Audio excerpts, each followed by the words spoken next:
Hello. The oceans in Don't Starve Together have a lot of stuff in them. A lot of stuff that needs expanding and connection with the rest of the game. Before I get into this, I want to say that this is my opinion. The oceans have seduced me for a very long time, but they need a bit of a riz to fit them in with the rest of the game, because right now they feel a bit disconnected from one another. Anyway, enjoy and subscribe. Let's start off with the rock jaw. This fella doesn't have anything wrong with him, but he drops nothing. Well, not nothing, but nothing unique. He drops big fish, we'll get into that, but 9 times out of 10, it's just not worth fighting him. He de-aggroes after a short while, so he feels like more of a decoration than anything else.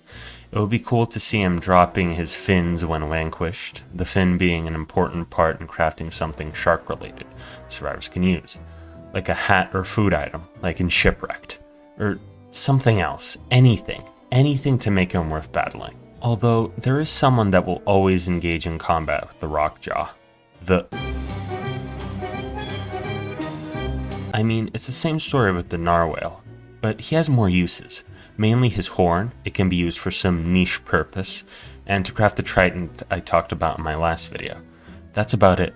It would be cool to have to kill him for the horn though, not just make him angry, him penetrating your boat and getting the horn. Having to earn it would feel at least 50% more satisfying to do. I have less of a problem with the Narwhal because you at least get some incentive to kill him, no matter how niche that incentive might be. But I know what you're thinking. John, the shark and whale drop fish meat too. Yeah, but the is a useless food item. I mean, food is food, but this thing is so mediocre and hurts me. 25 hunger? Really? I could have gotten that from just picking seeds and kelp off the water's surface. Oh, and I guess the cooked variety of fish restores 20% of your health, so I guess that could come in clutch once in a lifetime. With 4 fish meat, you can make a surf and turf, or you can hang them for jerky. It has no other uses besides that. It would be cool to get a buff for it, I guess? I don't know, man. I just feel crusty as hell right now. No, wait.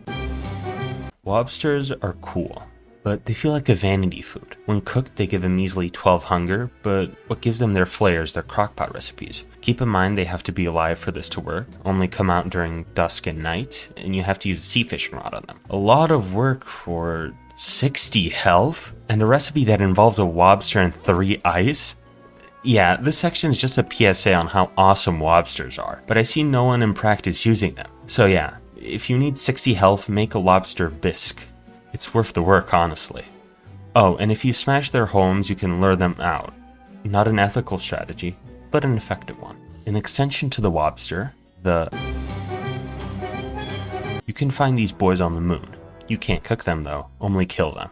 They drop 1 moonglass shard. This is very ineffective. Considering there are 30 other ways of collecting moonglass shards, their dens drop like 5 moonglass. The moonglass boulders across Lunar are plentiful, and if you run out of that, the Lunar Grotto is always available. If you hunger for more after that, I don't know what to tell you. This is a bad way of renewing materials, just like moths in archives that turn into thulsite fragments. You die of natural causes before you build enough materials to make anything of note out of these methods. This video isn't about the archives, it's about the sea, and about... Sea fishing is a nice addition to the game. Having a little event when trying to get food breaks up the monotony of hold F and step back when the AI decides to attack. But you could fish all day and all night and still starve, because sea fish, no matter how big, give either a fish morsel or raw fish, which in my opinion, aren't a consistent source of food. Little Johnny could be fishing all day and get 3 pieces of food, while Wendy Gamer 45 gets 3 stacks of monster meat in 30 seconds, or Wigford Main 87 slaughters all the pigs in the pig farm and gets 20 meat for all her friends. I could go catch the most exotic fish in the game and still get outclassed by some noob with a spear and armor. Now, there are certain gimmick fish that give you corn and leafy meat, and ones that mess with your temperature, but it's all worthless in the grand scheme of things. And by proxy, the lures and spoons and stuff, while cool, are not worth it. I don't have a funny segue.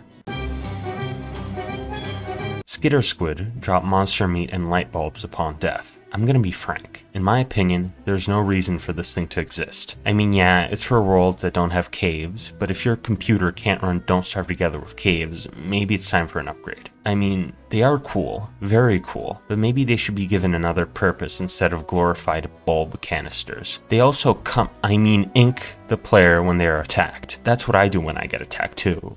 I've heard it's normal. These things are alright, that's about it.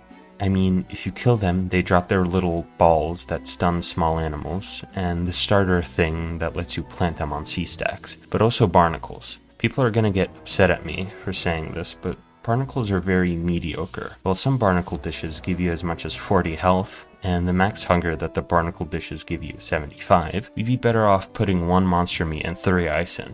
And for healing, if you want something from the sea, just make lobster bisque. And if you need healing and hunger, just make a honey ham or something. A potential fix for this is buffing the barnacle foods or adding better ones. I'd like to talk about the malbatross, but we'll reserve that for another time. That's about it. Don't forget to do your daily gritty and subscribe.